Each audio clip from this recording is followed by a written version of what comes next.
अस्सलाम वालेकुम viewers, welcome to my YouTube channel simple home cooking. कैसे हैं आप सब? अल्लाह ताला आप पर हमेशा अपना करम बनाए रखे। क्या आपको भी करेले उसकी कड़वाहट की वजह से नापसंद हैं?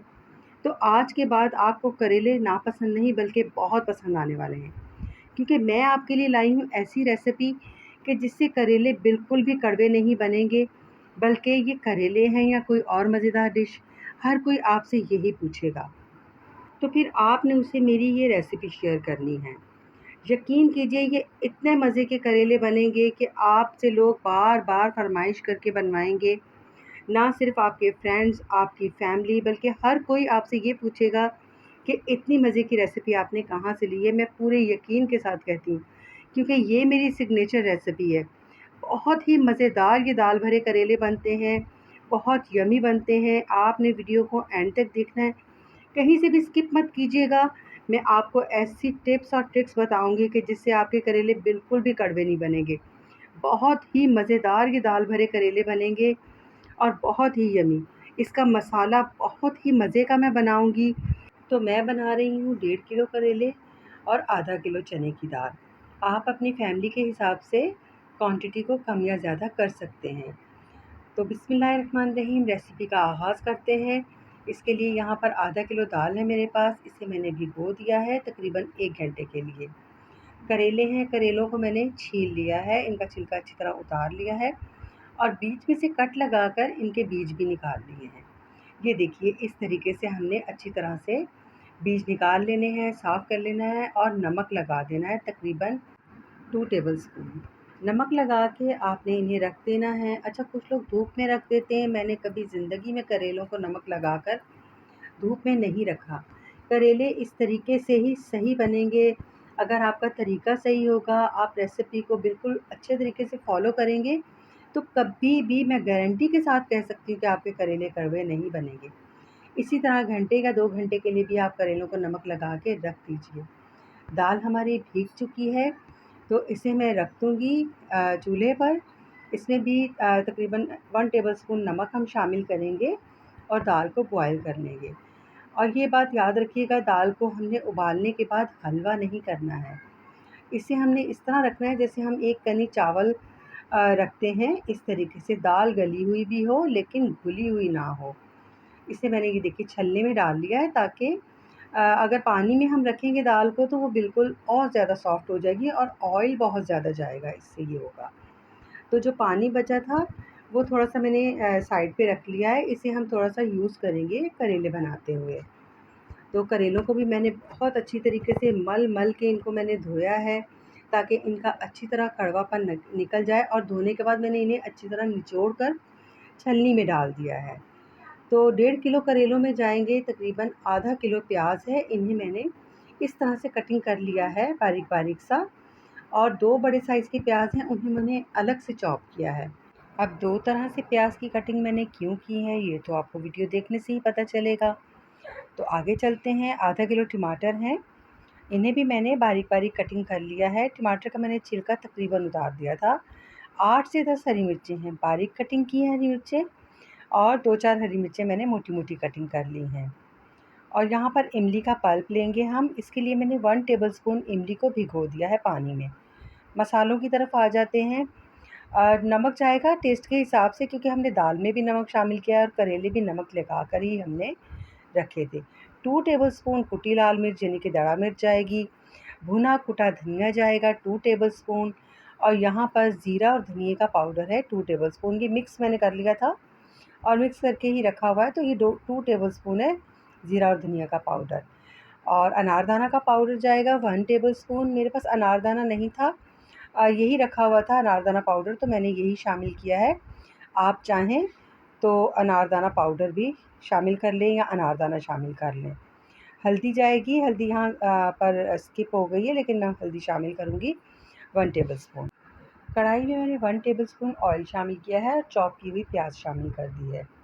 प्याज को हमने बहुत ज़्यादा फ्राई नहीं करना है, हल्का सा सिर्फ कच्चापन ख़त्म करना है प्याज का, बिल्कुल कलर नहीं देना, और मीडियम फ्लेम पर ही हम प्याज को फ्राई करेंगे।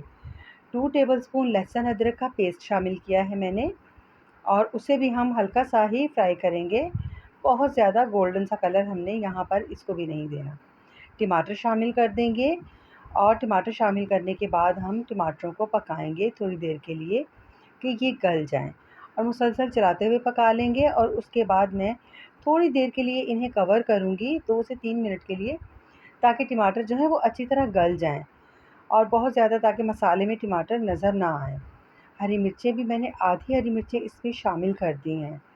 तो रेसिपी बहुत ज़बरदस्त है, बहुत शानदार है। मसाला तो इतना मज़ेदार बनेगा ना कि आप यकीन कीजिए, आप ये रेसिपी बनाइए, फिर मुझे याद करेंगे आप दुआओं में कि कितने मज़ेदार मैंने करेलों की रेसिपी आपके साथ शेयर की है। जो हमने मसाले तैयार करके रखे थे, अब वो हम सारे शामिल कर देंगे, और मसालों के साथ हमने टमाटरों को और प्याज को अच्छी तरह हमने भून लेना है। तो व्यूअर्स, अगर मेरे चैनल पर आप नए हैं तो मेरे चैनल को सब्सक्राइब कीजिए। वीडियो पसंद आई है तो वीडियो को लाइक कर लीजिए। एक अच्छा सा प्यारा सा कमेंट कर दीजिए। मुझे ये ज़रूर बताइए कि आप मेरी वीडियो कहाँ से देख रहे हैं, आपको मेरी रेसिपीज़ कैसी लगी हैं। तो ये रेसिपी तो आपको यकीनन बहुत पसंद आएगी, और इसे आप ज़रूर ट्राई कीजिएगा। इमली का पल्प जो है वो मैंने शामिल किया है 1 टेबलस्पून। अब इन सारे मसालों को हम अच्छे से भून लेंगे, और इसी तरह भूनते-भूनते ये देखिए बहुत ज़बरदस्त सी एक खुशबू आना शुरू हो गई थी, और यकीन कीजिए कि इतने मज़े की खुशबू थी कि दिल कर रहा था कि जल्दी से ये करेले बन जाएँ और हम इसे एंजॉय करें। तो कवर कर दिया था मैंने तकरीबन 2 से 3 मिनट के लिए, ताकि अच्छी तरह मसाला भी भून जाए और टमाटर भी हमारे पक जाएँ। टमाटर पक चुके थे। अब जो अलग से प्याज़ कटिंग करके रखा था वो शामिल किया है। उसे भी इतना ज़्यादा नहीं भूनना है, बस हल्का-सा कि कच्चापन निकल जाए प्याज़ का। तो मुसलसल चम्मच चलाते हुए हमने प्याज को भून लिया है, और अच्छे से प्याज जो है वो फ्राई हो चुका है। ये देखिए कितना ज़बरदस्त और सॉफ्ट हो चुका है प्याज यहाँ पर। अब हम इसमें शामिल करेंगे जो हमने दाल बॉयल करके रखी थी वो। ये देखिए दाल का दाना दाना अलग है, लेकिन दाल बिल्कुल गली हुई है और सॉफ्ट है। अब इस दाल को हम इस मिक्सचर में अच्छी तरह से मिक्स कर देंगे। मसाला क्योंकि हमने बहुत अच्छी तरह से भूना है, तो अब यहाँ पर हमें मसाले को या दाल को भूनने की ज़रूरत नहीं है, थोड़ा-सा हमने दाल को सॉफ्ट कर लेना है इसके साथ, बहुत ज़्यादा नहीं। तो मैंने थोड़ा-सा जो है 2 टेबलस्पून पानी जो है वो दाल का, वो इसमें मैंने शामिल किया है, और इस तरह से मुसलसल चम्मच चलाते हुए मैंने इसे दाल के साथ पूरे मसाले को अच्छे से मिक्सिंग की है, ताकि हर तरह से दाल के साथ मसाला जो है वो लग जाए। एक जो बड़े साइज़ का नींबू है वो निचोड़ देंगे, तकरीबन 4 चम्मच जो है नींबू का रस जाएगा इसमें, इतने मटीरियल में। तो ज़रूर शामिल कीजिएगा। हरी मिर्चें भी शामिल की हैं। धनिया शामिल करना मैं बिल्कुल भूल गई थी। यकीन कीजिए कि इस रेसिपी की तैयारी में इतनी देर हो चुकी थी कि मैं बिल्कुल भूल गई धनिया शामिल करना। हालाँकि कटिंग करके भी रखा हुआ था। तो अब बारी आ गई है जनाब, मसाला ठंडा कीजिएगा। अच्छी तरह जब मसाला ठंडा हो जाए तो हमने करेलों में इसे भर लेना है। मसाले को मैंने थोड़ा-सा मसाला मैंने अलग से परात में डाल लिया था, और उसे मैंने ठंडा करके उसके बाद मैंने भरना शुरू किया है। अच्छा, मैंने हर तरीके से करेले बनाए हैं। मैंने सुई से सीकर भी देखा है, या आगे से जैसे थोड़ा-सा मुँह कटिंग कर लेते हैं करेले का और फिर मसाला भरते हैं। उस तरीके से भी मैंने करेले बनाकर देखे हैं, लेकिन मुझे सबसे बेस्ट तरीका यही लगता है कि आप धागा बाँध दें करेले पे। ये सबसे बेहतरीन तरीका है। इससे बिल्कुल भी मसाला जो है वो बाहर नहीं आएगा करेलों में से। आप हाथ कस के ज़रा धागा लपेटेंगी तो बहुत अच्छे से करेलों का जो है ये मुँह बंद हो जाएगा, और बिल्कुल भी मसाला नहीं निकलेगा इसमें से, ऑयल में शामिल नहीं होगा, आपका ऑयल भी ख़राब नहीं होगा। ये सबसे बेहतरीन तरीका है। मैं पूरी गारंटी के साथ कहती हूँ कि आप इसी तरीके से करेले बनाइए। और एक अलग कढ़ाई में मैंने ऑयल गरम कर लिया था। ऑयल जब अच्छे से गरम हो गया था, तो उसमें मैंने तकरीबन 4 से 5 करेले मैंने रेडी कर लिए थे, तो वो करेले मैंने शामिल कर दिए थे। साथ-साथ करेले भरती गई थी मैं, और साथ-साथ फ्राई करती गई थी।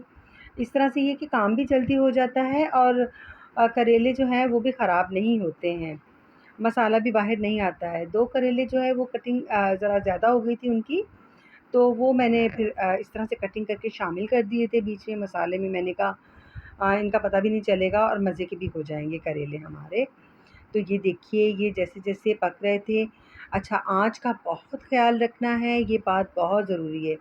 आपने तेल गरम हो गया, करेले शामिल कर दिए, आपने उस वक़्त आँच को मीडियम पे कर देना है। मीडियम आँच पे थोड़ी देर के लिए करेले पकेंगे, तकरीबन 10 मिनट के लिए। उसके बाद आँच को आपने लो करना है, लेकिन बिल्कुल लो नहीं, इतना हो कि करेले आपके फ्राई होते रहें, और बहुत ज़्यादा आपने इनको काला करके नहीं निकालना। एक वजह ये भी होती है करेले के कड़वा होने की कि आप बहुत ज़्यादा काला करके निकाल लेते हैं करेलों को। आपने लो फ्लेम पे करेले फ्राई करने हैं, और इस कंडीशन में आपने करेलों को निकाल लेना है, डार्क नहीं करना है ज़्यादा। तो ये देखिए, इस तरह से मैं करेले साथ-साथ फ्राई होते गए थे मेरे, और मैं इस तरह निकालती गई थी। और एक चीज़ और भी मिस हुई है कि सब्ज़ी वाले ने मुझे करेले ला कर दिए हैं ये वाले, जबकि भर के पकाने के लिए गोल करेले होते हैं। तो ज़ाहिर-सी बात है, कुकिंग एक्सपर्ट जो होते हैं उनके लिए कोई भी मुश्किल नहीं होती। लेकिन आप अगर भर के करेले बनाने हों, तो आपने गोल वाले करेले लेने हैं, नॉर्मल साइज़ के जो होते हैं वो वाले। तो अब जो ऑयल हमारा बच गया था, उसमें जो हमारा मसाला बना हुआ है, जो करेलों से भरने के बाद हमने बचा लिया था मसाला कुछ, मैंने बनाया ही इसीलिए था, ताकि अगर फिर भी किसी को करेले ना खाने हों, तो वो इस मसाले से जो है वो खाना खा ले। तो ये मसाला बहुत ज़बरदस्त बन जाता है। मैंने कभी भी करेले 2 किलो या ढाई किलो, 3 किलो से कम नहीं बनाए, क्योंकि माशाल्लाह भाई के घर एक बॉक्स जाता है, बहन के घर जाता है। सबको मेरे हाथ के करेले बहुत पसंद आते हैं। आप भी इस तरीके से बनाइए, आपको भी इंशाल्लाह बहुत पसंद आएँगे। और ये मसाला इतना चटपटा बन के तैयार होता है ना, कि 2-3 दिन भी फ्रिज में पड़ा रहे तो कुछ भी नहीं होता, बल्कि आप इस तरह से करेले बना के फ्रीज़र करके रख सकती हैं। हफ़्ता 10 दिन बाद भी आप निकालेंगी तो जायका कहीं भी 19-20 नहीं होगा। और दाल का मसाला जो है वो मैंने तकरीबन 4 से 5 मिनट के लिए भूना था मैंने उसमें ऑयल में, क्योंकि बहुत ज़्यादा अगर हम भूनेंगे तो दाल हार्ड हो जाएगी। और अगर आपको लगे कि दाल हार्ड हो रही है, तो थोड़ा-सा पानी इसमें शामिल कर देना है, तो वो बिल्कुल ठीक हो जाएगी, सेट हो जाएगी। ऊपर से हम करेले रख देंगे। और एक चीज़ का आपने ख़ास ख़्याल रखना है, कभी भी करेलों को ढकना नहीं है। ढकना नहीं लगाना, ढकना लगाने से ही करेले कड़वे होते हैं। आप अच्छी तरह देखें, करेले बन चुके हैं, मैं डिश आउट कर रही हूँ। और जब करेले आपके पक जाएँ तो आपने उन्हें ठंडा करना है। ठंडा करके उसके बाद आप ढक्कन दीजिए। आप गरम-गरम करेलों पे ढक्कन दे देंगी तो करेले कड़वे हो जाएँगे, और फिर जो है कोई भी पसंद नहीं करेगा। तो ये एक टिप है, ये ट्रिक है एक आपके लिए, जो नए बनाने वाले हैं। करेलों को ढकना नहीं है, ना तो कभी ढक के पकाना है, और ना ही करेले जब गरम-गरम हो तब भी ढक्कन नहीं देना। और अगर आप माइक्रोवेव में भी करेले गरम करेंगी तो भी करेले कड़वे हो जाते हैं। इसलिए माइक्रोवेव में गरम करने के बाद उन्हें बाहर रख दीजिए थोड़ी देर के लिए, ताकि उनकी भाप निकल जाए, और उसके बाद आप करेले खाइए, कभी भी कड़वे नहीं लगेंगे। यही छोटी-छोटी टिप्स और ट्रिक्स हैं, जिनका आप ख़्याल रखेंगी तो आपके परफ़ेक्ट करेले तैयार होंगे। तो ये लीजिए जनाब, जिन्हें धागे से मसला होता है कि हाय अब ये कैसे उतारें पूरी रील हम करेले पे से, तो लीजिए जनाब, आप कैंची से कटिंग करके तो खाने वाले के सामने रख लीजिए, तो आराम से वो खा लेगा, और धागा उतारने से उसे चिड़चिड़ाहट भी नहीं होगी। तो मज़ेदार से हमारे करेले बनकर रेडी हो चुके हैं। रेसिपी यकीनन आपको पसंद आई होगी, और अगर रेसिपी पसंद आई है तो वीडियो को लाइक कीजिए, शेयर कीजिए, रेसिपी को ट्राई कीजिए, और मुझे कमेंट सेक्शन में ज़रूर बताइएगा कि आपकी रेसिपी ये कैसी बनी। तो यकीनन परफ़ेक्ट बनेगी। अगर आप वीडियो को अच्छे तरीके से वॉच करेंगी तो आप एक परफ़ेक्ट रेसिपी बनाकर तैयार करेंगी। तो जाते-जाते चैनल को सब्सक्राइब कीजिए, वीडियो को लाइक कीजिए, मुझे अपनी दुआओं में याद रखिए, अपना बहुत सारा ख़्याल रखिए, और हमारे इस चैनल का भी। मिलते हैं नेक्स्ट किसी अच्छी सी रेसिपी के साथ, मुझे इजाज़त दीजिए। अल्लाह हाफ़िज़।